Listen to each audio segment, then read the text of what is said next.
이 세상의 변화를 잘 이해할수록 우리가 준비의 힘은 더 커집니다. 도대체 포노사피엔스 그 본질은 뭘까?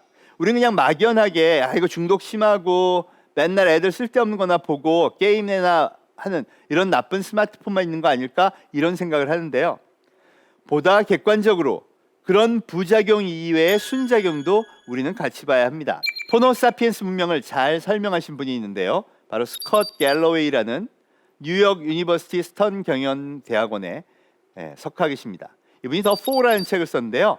여기서 언급된 4개의 기업이 바로 가파 이렇게 불리기도 하죠. 구글, 애플, 아마존, 페이스북 이 4개의 기업을 우리가 디지털 플랫폼 기업이자 포노사피엔스의 대표적 생활 공간이라고 부릅니다. 이걸 잘 쓰는 사람이 포노사피엔스 문명의 표준이다 이렇게 볼 수 있죠. 이 저자는 이 책을 통해 인류가 어떻게 바뀌었는지 또 이들이 어떻게 성장했는지를 잘 설명하고 있는데요. 그러고 보면 이 4개의 기업은 정말 인류의 본질을 건드리면서 문명 체계를 바꾼 기업이 많습니다. 첫 번째는 애플이죠. 애플은 사실 인간의 그 욕망을 자극했습니다. 음악을 듣고 싶은 욕망, 게임을 하고 싶은 욕망, 즉 쾌락의 욕망을 자극해서 스마트폰을 중독시킨 게 사실이죠. 그리고 그 중독이 번지게 되니까 이제 사람들은 더 이상 스마트폰을 손에서 떼낼 수 없게 된 겁니다. 그리고 구글이 투입됩니다. 구글은 검색을 통해서 인간이 궁금해하는 모든 것들을 해결해 줬는데요. 결국 이로 인해서 인간이 지식을 습득하는 표준은 암기가 아니라 검색이 훨씬 더 유리해지게 된 겁니다. 즉 검색하는 지적 능력이 암기하는 능력보다 훨씬 중요해졌다고도 볼 수 있다는 것이죠. 세 번째로 바꾼 걸 상징하는 게 바로 페이스북인데요. 페이스북은 인간관계에 이 SNS가 개입된 모든 현상을 상징하는 기업입니다. 그러고 보니까 우리가 사람을 만날 때에도요. 옛날에는 그냥 대면에서 만났다면 이제는 스마트폰을 통해서 대화하고 서로 커뮤니케이션하는 게 훨씬 많아졌습니다. 카톡이라는 걸 통해서 대화도 많이 하고요. 또 인스타그램, 페이스북 여러 가지 툴을 통해서 많은 사람과 교류를 맺게 되었죠. 인간에게 있어서 가장 중요한 2가지 특징이 있습니다. 하나는 생각할 수 있는 능력, 즉 뇌의 힘이고요. 2번째는 바로 협업할 수 있는 커뮤니케이션을 통해서 협력할 수 있는 힘이라고 알려져 있죠. 이 2가지 인간의 가장 중요한 능력에 스마트폰이 개입하면서 혁명적 변화가 와버린 것이죠. 가장 늦게 인류의 변화를 만들고 있는 게 바로 아마존입니다. 아마존은요, 뭔가 사야 되겠어. 그럼 즉각적으로 그럼 이걸 열어. 폰을 열어서 물건을 사도록 만든 기업이라고 보면 됩니다. 결국 인간은요, 이 4개의 기업이 성장하면서 내가 궁금한 건 전부 나의 12번째 인공장기 스마트폰에서 해결할 수 있게 되었다라고 인지하게 된 것입니다. 이게 포노사피엔스 문명의 핵심입니다. 자, 여기 부작용 많죠. 맞아요. 하루 종일 쳐다보고 있고요. 중독되고요. 게임이나 하고 있고요. 욕망에 갇혀 있기도 하고요. 그런데 혁신은 없을까요? 제가 2019년 이 어린 초등학생들을 만났는데요. 4차 산업혁명을 대표하는 디지털 삼총사라고 불리는 이 초등학생들, 코딩도 잘하고 여러 가지 이 새로운 디지털 문명을 참 어려서부터 잘 배우더라고요. 그 중에 가운데 있는 학생이 바로 드론 챔피언 진도영 군입니다. 초등학교 4학년 때 드론 경진대회 전국대회 나갔는데요. 그 기록이 성인 챔피언보다 높아서 대한민국 최고 챔피언이 돼버렸어요. 깜짝 세상을 놀라게 했죠. 이 친구가요, 바로 영재 발굴단에 출연을 했습니다. 그리고 거기서 인터뷰를 했는데 자기가 어떻게 배웠냐 하는 게 정말 깜찍합니다. 선생님이 잘 가르쳐줘서 기초를 닦았고요. 진짜 디테일한 기술은 유튜브에서 배웠다고 얘기를 합니다. 와, 그래서 저도 찾아봤습니다. 유튜브를 찾아봤더니요, 거기 엄청나게 많은 디테일한 드론 조종법에 관한 동영상이 있더라고요. 아하, 맞습니다. 이 아이들은요, 스마트폰을 오랫동안 사용했기 때문에 영상 학습에 굉장히 익숙해 있고요. 그러니 자기가 진짜 호기심 있는, 나 정말 드론 잘 날리고 싶어. 그럼 프로 선수가 될 만큼 하는 연습을 바로 이 유튜브를 통해서 할 수 있었던 겁니다.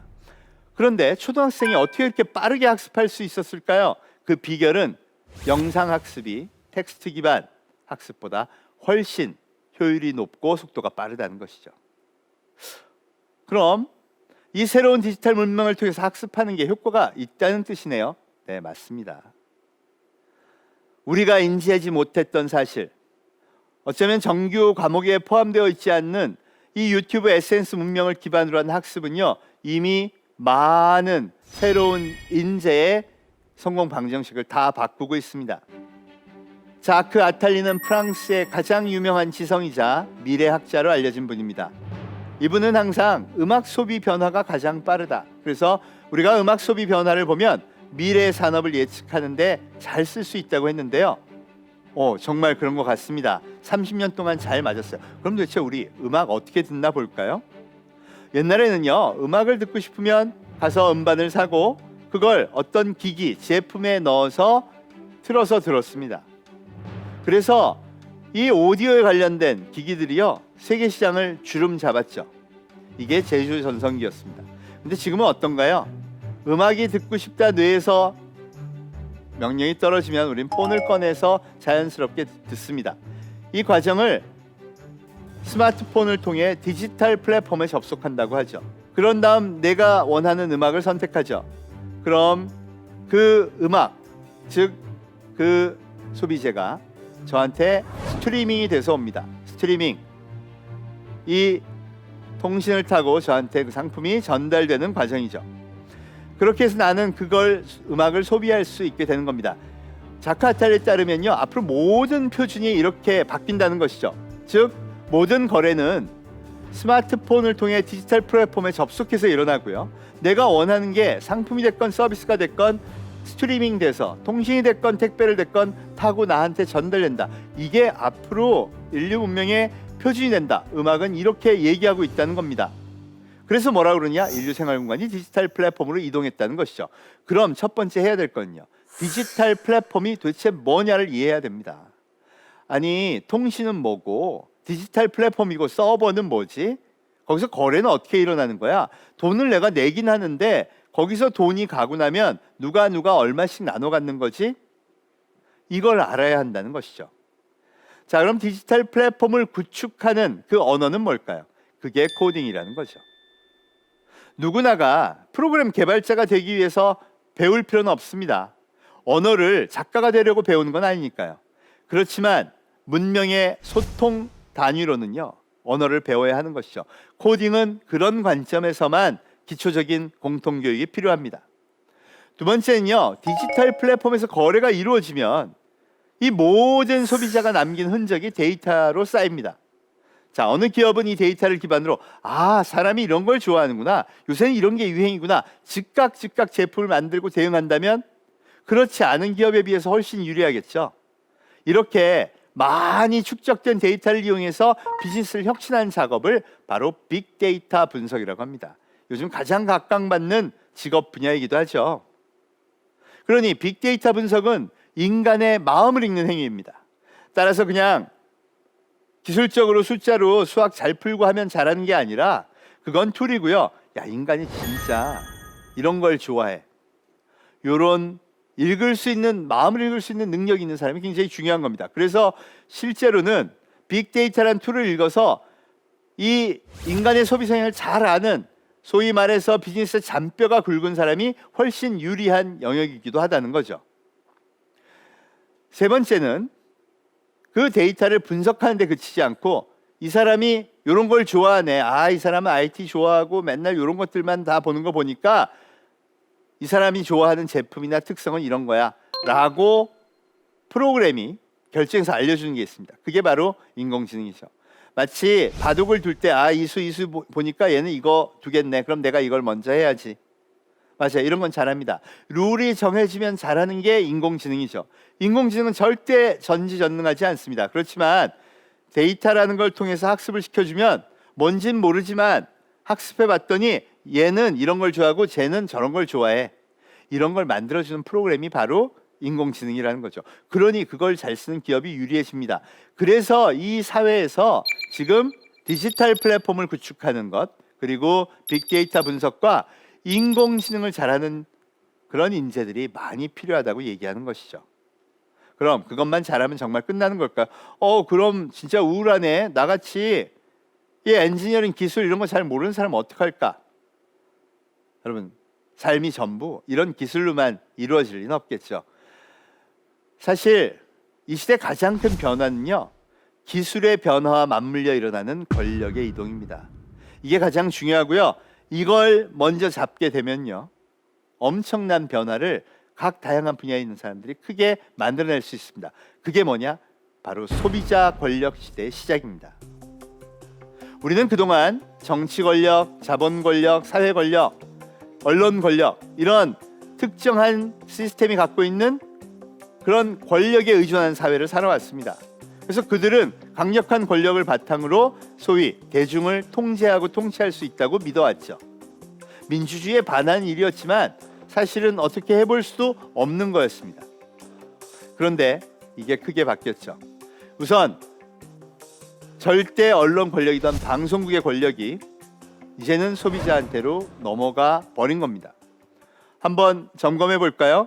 KBS, MBC, SBS 이런 지상파 방송국의 시청률이 떨어졌고요. 그래서 광고비도 크게 떨어졌는데요. 도대체 사람들이 어디 가서 보냐 봤더니 대한민국은 유튜브와 넷플릭스 같은 데로 다 번져버렸습니다. 제가 지상파 방송에 방송을 하려면 사실 권력기관이 있습니다. PD가 나를 참 괜찮은 사람이라고 봐줘야 하겠죠. 그래서 거기와 관련이 있고 그 사람과 생각이 잘 맞는 사람이 출연하게 됩니다. 반면 유튜브는요, 아무 제약 조건이 없습니다. 제가 유튜브 방송을 찍고 싶으면 그냥 가서 방송을 하면 되죠. 그런데 거기서 권력이 되려면요, 소비자가 선택을 해줄 때 권력이 발생합니다. 그것도 세월이 지날수록 엄청난 권력으로 증가하게 되죠. 지금 현재 세계 최고의 유튜버 중 한 명이 바로 퓨디파이라는 청년입니다. 이 스웨덴 청년은요, 이미 구독자를 1억 명을 넘었습니다. 전 세계 1억 명이 보는 TV 방송국을, 개인 TV 방송국을 가진 거죠. 엄청난 권력입니다. 그 권력을 누가 만들어줬느냐? 바로 그 사람을 선택한 소비자가 만들어주는 것이죠. 대한민국 유튜버들이요, 바로 이 권력자들입니다. 우리는 유튜버가 권력자라고 보지만 이 유튜버는 하루아침에 소비자로부터 선택을 잃어버리면 그냥 그 권력을 잃게 되는 그런 운명 가운데에서 그 위치를 유지하고 있죠. 그래서 이들은 철저하게 소비자가 왕인 걸 알고 그들이 원하는 걸 찾고 그들이 좋아하는 것을 열심히 만들어내는 데 집중하고 있습니다. 소비자가 권력인 시대에 새로운 미디어의 힘은 뭐냐? 바로 소비자의 선택을 받는 힘이고, 그래서 이 시대가 소비자 권력 시대라고 이야기하는 것이죠. 자, 유튜브 권력자 시대가 되니까 대한민국에 아주 재미있는 현상이 벌어졌습니다.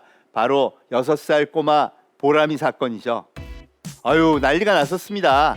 신문에 한 토막 기사가 났었죠. 6살 꼬마 유튜버가 한 달에 37억씩 벌어서 청담동에 100억짜리 빌딩을 샀다.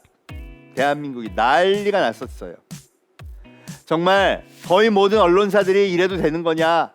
대한민국 청년들 우리 좌절에 빠졌다 분노하고요, 난리가 났었습니다. 그런데 호모 사피엔스 문명에서는요, 사실 이미 현실이 되었던 일이었어요. 지난 3년 동안 세계 수익 1위의 유튜버는 미국의 8살 꼬마 라이언이었습니다. 사실 보람이는 이 라이언을 흉내내고 따라해서 비슷한 방송을 만들었는데 재미있게 하다 보니까 팔로워 수가 엄청나게 폭발하면서 그 수익이 부수적으로 따라왔던 것뿐이죠.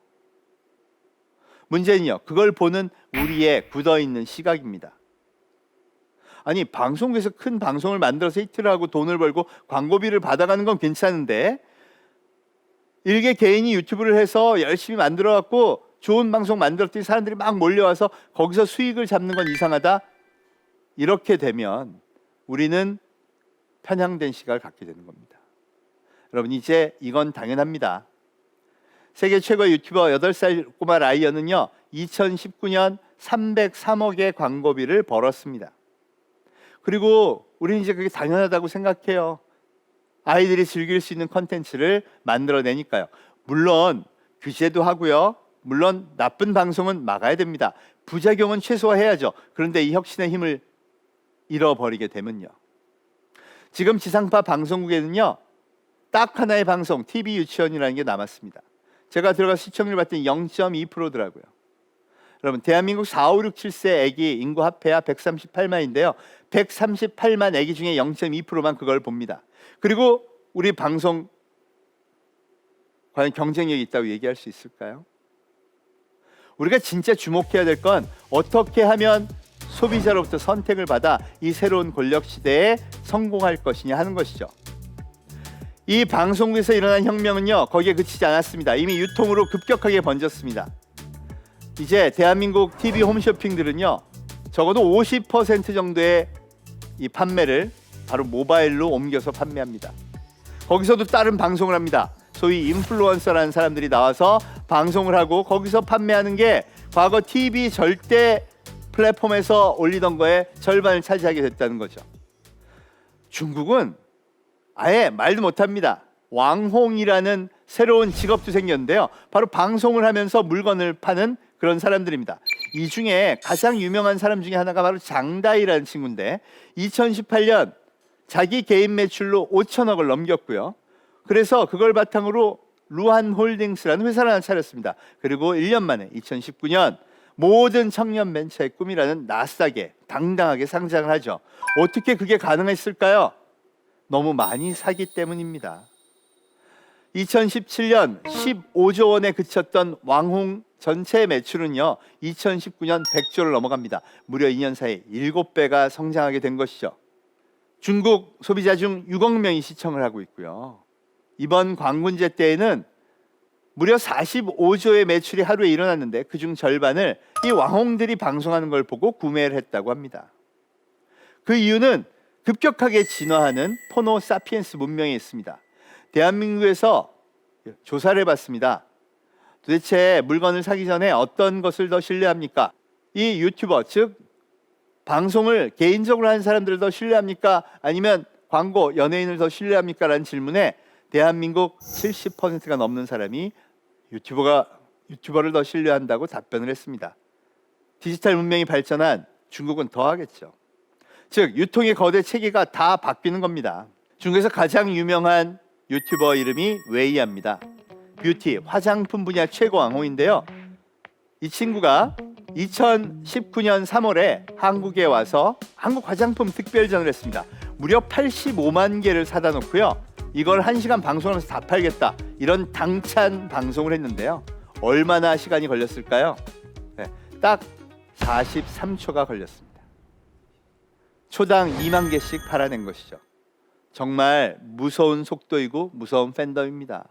400만의 고객이 동시에 접속해서 서로 난리가 나서 구매를 눌렀다는 것이죠. 질문했습니다. 도대체 이런 강력한 팬덤이 어떻게 형성되는 겁니까? 라고 그랬더니 이 왕홍의 답변이 기가 막힙니다. 저는요 물건 하나를 선택해서 우리 고객들한테 추천할 때마다 그때그때 제 인생을 겁니다.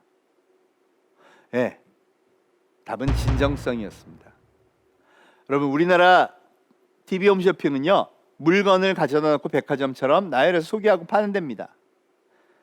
거기서 물건을 소개하는 사람이나 그 회사를 운영하는 직원이요 자기 인생을 걸지는 않죠.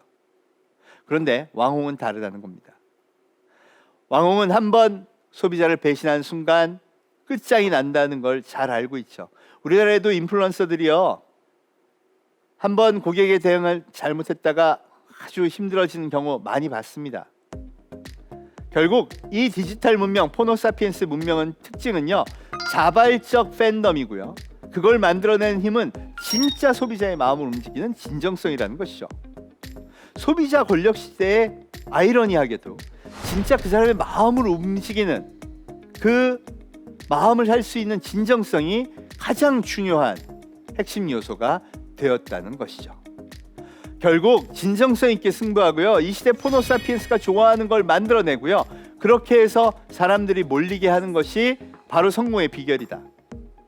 이걸 다른 말로 풀자면 디지털 플랫폼에서 사람들을 모을 수 있는 킬러 컨텐츠를 만들면, 그리고 그걸 진정성 있게 추진하면 거대한 팬덤이 생기고, 이 팬덤은 어떤 자본이 투입되는 광고 효과보다 크기 때문에 진짜 기업의 성장을 이끌어준다는 겁니다. 이게 우리가 이 시대에 바라봐야 될 표준 문명이라고 할 수 있습니다. 이미 중국은요, 세계 최고의 포노사피엔스 마켓이 되었고 나라가 되었습니다. 2012년부터 중국은 우버를 썼죠. 이미 8년이 넘었습니다. 그뿐인가요? 이제는 가게에 가서도 배추 파는 할머니한테도 전부 폰으로 페이하는 나라가 됐죠. 아예 이제 현금으로는 중국에서 생활하기 어렵다 할 정도의 나라가 되어버렸습니다. 이 의미는요, 중국 공산당은요, 자기네 문명의 표준을 호모사피엔스 문명으로 정했다는 것이죠. 앞으로 더욱 강화될 것입니다. 지금의 데이터도 무섭지만요. 재미있는 현상 하나. 지금 보시는 중국 거지 노인분은요, 깡통에 QR코드를 붙여놨습니다. 아무도 현금을 가지고 다니지 않기 때문에 한 푼만 주세요라는 구걸 멘트로는 굶어주기 딱 좋다는 것이죠. 보도에 따르면 이미 중국의 거지 표준은 QR코드 목걸이를 하고 다니거나 깡통에 저렇게 QR코드를 붙여야 한다고 합니다. 거지조차도 폰에 기반한 문명에 의존한 나라, 이게 중국 문명의 표준이 되었습니다. 이 마켓을 쥐는 자가 결국 대한민국에서도 미래를 가져가는 자가 되지 않을까요?